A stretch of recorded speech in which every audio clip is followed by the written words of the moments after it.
नमस्कार विद्यार्थी मित्रांनो. पोलीस भरती तर निघाली, परंतु सर्वात महत्त्वाचं आता पोलीस भरती निघाल्यानंतर विद्यार्थ्यांसमोर अनेक प्रश्न निर्माण होत आहेत. तर यामध्ये अनेक प्रश्नांमध्ये सर्वात महत्त्वाचा प्रश्न, एक विद्यार्थी किती ठिकाणी फॉर्म भरू शकतो. त्यासोबतच जर ड्रायव्हर पदासाठी फॉर्म भरत असाल तर तुम्हाला नेमके कोणते लायसन हवे आहे आणि यासोबतच अनेक भरपूर प्रश्नांवर या व्हिडिओमध्ये आपण आज चर्चा करणार आहोत. जर मित्रांनो तुम्ही चॅनल नवीन असाल तर चॅनल सबस्क्राईब करा आणि व्हिडिओ लाईक करायला विसरू नका. तर मित्रांनो सुरू करू आजच्या ह्या व्हिडिओला. तर मित्रांनो सर्वात प्रथम एक विद्यार्थी किती ठिकाणी फॉर्म भरू शकतो.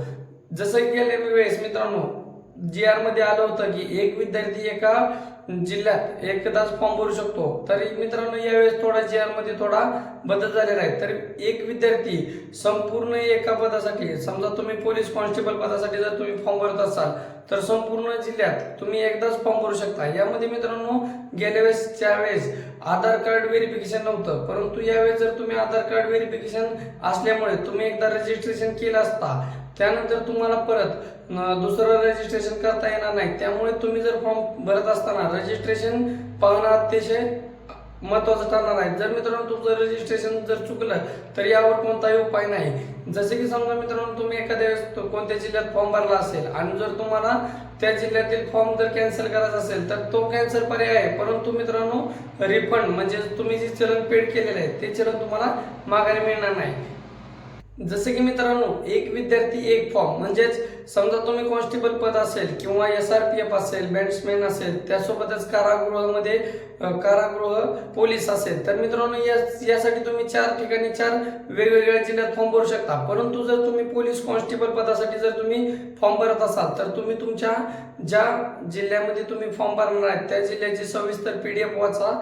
ती PDF मित्रांनो तुम्हाला आपल्या डिस्क्रिप्शन बॉक्समध्ये मिळून जाईल आणि व्हॉट्सअप ग्रुपची लिंकही दिली जाईल. तुम्हाला जर कोणती अडचण आली तर तुम्ही डायरेक्ट मेसेज करून आमच्या टीमला विचारू शकता. यामध्ये मित्रांनो जर तुम्ही सोलापूर जिल्हा असो किंवा पुणे जिल्हा असो किंवा इतर कोणत्या जिल्ह्यात जर तुम्ही एकदा फॉर्म फिल केला तर तुम्ही दुसऱ्या जिल्ह्यात त्या पदासाठी पोलीस कॉन्स्टेबल पदासाठी फॉर्म भरू शकत नाही. अनेक विद्यार्थ्यांनी गेल्या वेळेस काय केलेलं होतं की नवीन मेल ID तयार करून फॉर्म भरले होते, परंतु मित्रांनो यावेळेस आधार कार्ड हे टाकणं अनिवार्य आहे. जर तुम्ही म्हणत असाल की आधार नंबरचा जे अंक आहे ते थोडे पुढे मागे फेरबदल केले असतात तर असं कोणत्याही प्रकारची चालणार नाही. तर त्यासाठी मित्रांनो तुम्ही जे रजिस्ट्रेशन करणार आहात ते अत्यंत महत्वाचं आहे. आणि तुम्ही तुमच्या ज्या भागात तुम्ही पोलीस कॉन्स्टेबल असेल किंवा कारागृह विभाग असेल किंवा बॅट्समॅन, त्यासोबतच SRPF जर तुम्ही फॉर्म भरत असाल तर काळजीपूर्वक तुम्ही तुमची जागा तुम्ही कास्टमध्ये मोडत आहात का किंवा ओपन मध्ये येत असताल, EWS मध्ये येत असाल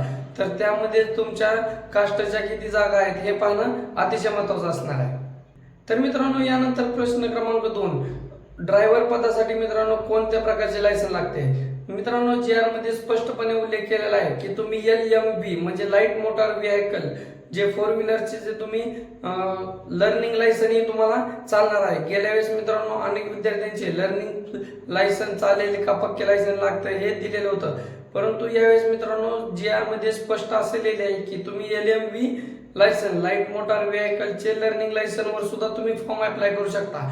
आणि मित्रांनो त्यानंतर तुम्ही ज्यावेळेस ट्रेनिंग तुमचं भरती झाला, समजा भरती होऊन ट्रेनिंग झाल्यानंतर 2 वर्षामध्ये तुम्हाला पक्के लायसन हे द्यावं लागणार आहे. परंतु मित्रांनो लर्निंग लायसनचा हा टाइमिंग 6 महिन्याच्या आतमध्ये असल्यामुळे तुम्ही लर्निंग लायसन काढल्यानंतर लवकरात लवकर पक्के लायसन काढून घ्यायचे आहे. आणि मित्रांनो लर्निंग लायसन काढायसाठी जर तुम्हाला कोणता प्रॉब्लेम येत असेल तर तुम्ही खाली डिस्क्रिप्शन बॉक्समध्ये दिलेल्या मेसेजला तुम्ही नंबरला तुम्ही मेसेज करू शकता. यानंतर आपण फीज कॅटेगरी पाहणार आहोत. जर मित्रांनो तुम्ही मागासवर्गीय म्हणजे इतर मागासवर्गीय SBC, OBC, SC, ST, EWS प्रवर्गात जर मोडत असाल तर तुम्हाला मित्रांनो हे 350 रुपये ऑनलाईन पेमेंट तुम्हाला करावं लागणार आहे. मित्रांनो पेमेंट हे नॉट रिफंडेबल असल्यामुळे तुम्ही एकदा चलन केले असता ते तुम्हाला रिफंड मिळणार नाही. आणि त्यामध्ये मित्रांनो तुम्ही जर जनरल कॅटेगरी मधून येत असाल, ओपन कॅटेगरीतून, तर मित्रांनो तुम्हाला फॉर्म फिल करण्यासाठी 450 रुपये हे चलन तुम्हाला भरावं लागणार आहे. आधार कार्डचा जर डाटा तुमचा जर मिसमॅच असेल तर मित्रांनो तुम्ही 2 ते 3 दिवसात आधार सेंटरवर जाऊन अपडेट करू शकता. एकदा आधार कार्ड अपडेट केले असता 5 ते 6 दिवसात तुम्हाला आधार कार्ड मिळून जाईल. सर्व विद्यार्थ्यांनी आपापला फॉर्म भरत असताना काळजीपूर्वक पाहणं अतिशय महत्त्वाचं आहे, कारण डबल रजिस्ट्रेशन नाही, त्यासोबतच आधार व्हेरिफिकेशन असल्यामुळे सर्व सेंटरचे तसेच विद्यार्थ्यांची ही थोडीशी आपदा उठणार आहे. परंतु मित्रांनो, तुम्ही तुमचा फॉर्म पूर्ण बरोबर असल्यावरच तुम्ही सबमिट करू शकता. फॉर्म कॅन्सल करता येत आहे, परंतु चलन नॉट रिफंडेबल असल्यामुळे तुम्हाला मित्रांनो काळजीपूर्वक माहिती भरणं आवश्यक आहे. आणि जर मित्रांनो तुम्हाला जर ऑनलाईन पद्धतीने फॉर्म जर भरून हवा असेल तर डिस्क्रिप्शन बॉक्समध्ये दिलेल्या व्हॉट्सअप नंबरला तुम्ही मेसेज करू शकता. आमची टीम मित्रांनो तुमच्याकडून तुमचे डॉक्युमेंट घेईल. ते डॉक्युमेंट मित्रांनो सिक्युअर राहणार आहे. त्यासोबतच मित्रांनो तुम्हाला तुमचं फॉर्म भरून तुम्हाला तुमची PDF लवकरात लवकर देण्याची आमची टीम प्रयत्न करेल.